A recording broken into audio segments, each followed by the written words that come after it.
주님의 이름으로 응답드립니다. 벌써 기록되었을 때 시리즈 강의를 연재한 지 25번째 마지막 강의가 되었습니다. 끝까지 시청해 주시고 함께 해주신 모든 분들께 감사의 인사를 전합니다. 오늘은 그리스도인으로서 우리가 반드시 알아야 할 성령 충만한 삶에 대하여 말씀을 드리기 원합니다. 공사장에서 일하는 한 인부가 전기 드릴을 사용하려고 하는데 공구가 작동하지 않는 것입니다. 그래서 스위치가 켜져 있는지 확인했지만 여전히 작동하지 않고 있었습니다. 그래서 그는 이 공구의 어느 부분이 문제인지 알아보기 위해서 하나하나 살펴보기 시작했습니다. 그리고 마침내 가장 중요한 그 전기선이 뽑혀 있었다는 것을 발견하게 되었습니다. 선을 다시 꼽자 이 공구는 작동이 되었습니다. 그리고 일을 마칠 수 있게 되었습니다. 어떠한 일을 하기 위하여 우리가 그 힘의 근원에 연결되어 있어야 하는 것입니다. 예수님을 믿는 그리스도인들도 마찬가지입니다. 성공적인 그리스도인의 삶을 살기 위해서 우리는 영적인 그 힘의 근원과 연결되어 있어야 하는 것입니다. 신자들에게 있어서는 그 영적 힘의 근원이 바로 성령 하나님인 것입니다. 주 예수 그리스도의 은혜와 하나님의 사랑과 성령의 교통하심이 너희 무리와 함께 있을지어다. 성령은 삼위 하나님 중에 세 번째 위격이십니다. 성경은 아버지, 아들, 성령 하나님 세 위격으로 이루어진 한 하나님이 계시다라고 성경은 가르치고 있습니다. 이 세 분은 각자의 위격을 소유하시면서 한 하나님으로 연합하여 계십니다. 즉 아버지는 아들이 아니고 아들은 성령이 아닙니다. 성령은 아버지가 아닌 것입니다. 하지만 이 세 분은 완벽하게 조화를 이루고 계십니다. 성경은 분명히 성령을 하나의 독립된 우격으로서 설명하고 있습니다. 베드로가 이릅니다. 아나니아야 어찌하여 사탄이 내 마음에 가득하여 내가 성령을 속이고 땅값 얼마를 감추었느냐. 사람에게 거짓말한 것이 아니요 누구에게입니까? 성령께로다. 아나니아와 삽비라가 하나님과 교회에 거짓말을 했을 때 베드로는 그들이 성령, 즉 하나님께 거짓말하였다라고 말하고 있습니다. 이 사건을 통해서 성령이 하나님이신 것을 보여주는 동시에 그 성령을 속일 수 없다는 것을 우리에게 이야기하십니다.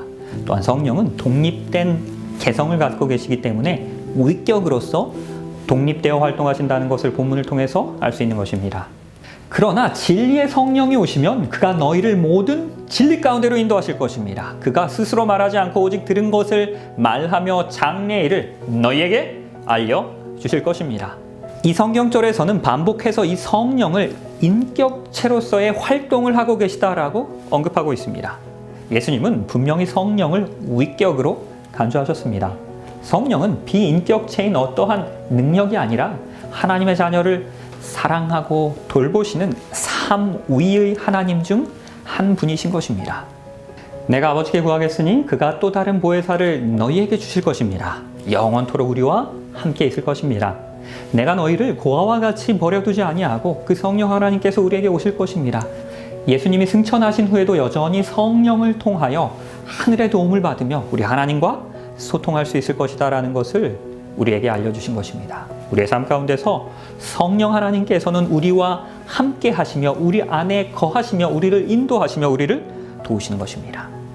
그는 진리의 영이라 세상은 능히 그를 받지 못하나니 이는 그를 보지도 못하고 알지도 못함이라. 그러나 너희는 그를 아나니 그는 성령 하나님께서는 너희와 함께 거하시며 또 너희 속에 계시겠습니다. 우리에게 주신 성령으로 말미암아 그가 우리 안에 거하시는 줄을 우리가 아는 것입니다. 성령은 예수 그리스도께서 우리의 삶에 임하실 수 있도록 도우시는 것입니다. 예수님은 성령을 통하여 우리 안에 거하시는 것입니다. 그러나 진리의 성령이 오시면 그가 우리를 그 모든 진리 가운데서 인도하실 것입니다. 그가 스스로 말하지 않고 오직 들은 것을 말하며 장래일을 또한 우리에게 알려주실 것입니다. 내가 아버지께로부터 너희에게 보낼 보혜사 곧 아버지께로부터 나오시는 진리의 성령이 오실 때에 그가 나를 증언하실 것입니다. 성령은 예수님에 대하여 우리에게 증언하십니다. 이 성령의 역할은 진리를 강구하는 이들에게 지혜와 영감을 주시는 것입니다. 그리고 그 진리를 깨닫고 이해하도록 우리를 도와주시는 것입니다. 우리는 이 성령의 도우심으로 말미암아 이 하나님의 말씀을 이해할 수 있게 되는 것입니다. 성경을 펼칠 때마다 우리는 먼저 성령의 인도하심과 지혜를 간구해야 하는 것입니다. 그가 와서 죄에 대하여, 의에 대하여, 심판에 대하여 세상을 책망하실 것입니다. 우리가 죄를 깨닫고 의에 대하여 이해하고 심판을 인식하는 것 역시 성령 하나님께서 하시는 일입니다. 성령의 충만한 역사 없이는 삶의 회개와 영적인 성장과 거룩한 삶은 불가능한 것입니다. 성령 충만한 삶에는 분명한 결과가 드러나게 됩니다. 오직 성령의 열매는 사랑과 희락과 화평과 오래 참음과 자비와 양성과 충성과 온유와 절제니 이와 같은 것들을 금지할 법이 없는 것입니다. 성령 하나님께서는 우리의 삶 가운데 들어오실 때 우리로 하여금 더욱더 예수 그리스도를 닮아가는 영적 성장을 경험하게 하실 것입니다. 육체의 일들은 사라지게 될 것입니다. 예수님의 품성인 그 성령의 열매가 그 자리를 대신하도록 하실 것입니다. 바울은 우리가 성령을 따라 행할 때 육체의 욕심을 이루지 않게 된다라고 권면하고 있습니다. 어떤 사람에게는 성령으로 말미암아 지혜의 말씀을, 그리고 어떤 사람에게는 같은 성령을 따라 지식의 말씀을, 다른 사람에게는 같은 성령으로 믿음을, 그리고 어떤 사람에게는 한 성령으로 병 고치는 은사를, 어떤 사람에게는 능력 행함을, 어떤 사람에게는 예언을, 어떤 사람에게는 영들을 분별함을, 다른 사람들에게는 각종 방언을 말함을, 어떤 사람들에게는 그 방언 통역함을 은사로 주셨습니다. 이 영적 은사들은, 이 성령의 은사들은 교회를 세우고 더 효과적으로 우리 하나님의 말씀을 전할 수 있도록 하나님께서 우리에게 주신 재능들입니다. 이 모든 일들은 같은 한 성령이 행하사 그의 뜻대로 각 사람에게 나눠주시는 것입니다. 우리가 특정한 은사를 받기 원해도 어떠한 은사를 줄지 결정하시는 분은 성령 하나님이십니다. 너희가 악할지라도 좋은 것을 자식에게 줄 줄을 알거늘 하물며 너희 하늘의 아버지께서 구하는 자에게 성령을 주시지 아니하겠느냐. 성령의 충만함을 받기 위하여 우리는 하나님께 간구하면 되는 것입니다. 하나님께서는 우리가 선물을 받기 원하시는 것처럼 그분께 간구하시는 자들에게 성령의 은사를 주시기를 기뻐하십니다. 그러므로 내가 너희에게 이르노니 사람에 대한 모든 죄와 모독은 사하심을 얻되 성령을 모독하는 것은 사하심 얻지 못할 것입니다. 또 누구든지 말로 인자 거역하면 사하심을 얻되 누구든지 말로 성령을 거역하면 이 세상과 오는 세상에서도 사하심을 얻지 못할 것입니다. 성령의 역할은 우리로 하여금 회개하여 죄 사함을 받도록 하시는 것입니다. 용서받지 못하는 죄라는 것은 이러한 성령을 거역하는 죄입니다. 즉 용서받지 못하는 죄는 어떠한 특정한 죄가 아닌 회개하지 않고 죄악 가운데 머무는 그 상태를 의미하는 것입니다. 하나님은 어떠한 죄라도 다 용서하기 원하십니다. 만일 우리가 죄를 자백하면 어떠한 죄이든지 간에 그는 미쁘시고 의로우시기 때문에 그 죄 사하실 것입니다. 그리고 우리를 모든 불의 가운데서 깨끗하게 하실 것입니다. 그러나 우리가 자백하기를 거절한다면, 회개하기를 거절한다면, 즉 성령을 회방한다면 용서받을 수 없는 것입니다. 또한 에베소서 4장 30절에서는 하나님의 성령 근심하게 하지 말라라고 말씀하십니다. 여기서 근심은 슬프게 한다라는 의미입니다. 우리가 성령의 음성을 계속해서 거절하면 성령을 슬프게 하는 것입니다.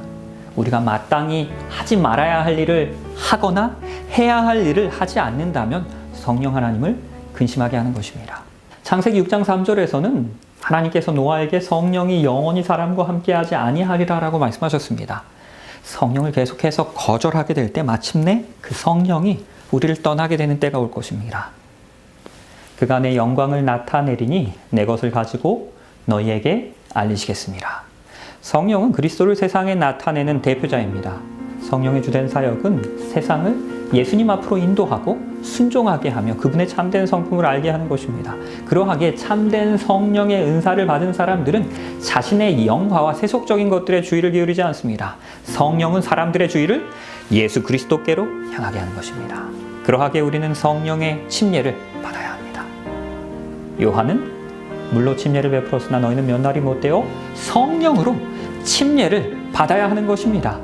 예수님께서 약속하신 성령의 침례는 제자들에게 큰 권능과 능력으로 임한 그 오순절 성령의 역사로서 실현되었습니다. 그때 제자들은 초자연적인 영적 은사를 받게 되었습니다. 성령의 침례가 사도들의 사역을 준비시키셨던 것처럼 말세를 살아가는 우리들도 동일한 성령의 능력을 통하여 그 성령의 침례를 통하여 마지막 사역 준비하게 될 것입니다. 오순절에 베드로는 회개하고 침례를 받게 될 때 이 성령의 선물을 받을 것이다 라고 설교하였습니다. 이 성령의 선물은 오늘날에도 여전히 유효한 것입니다. 하나님께서는 우리가 성령 충만함을 받기 원하십니다. 이것이 하나님께서 재림을 기다리는 우리들에게 주실 수 있는 가장 큰 선물이기 때문입니다.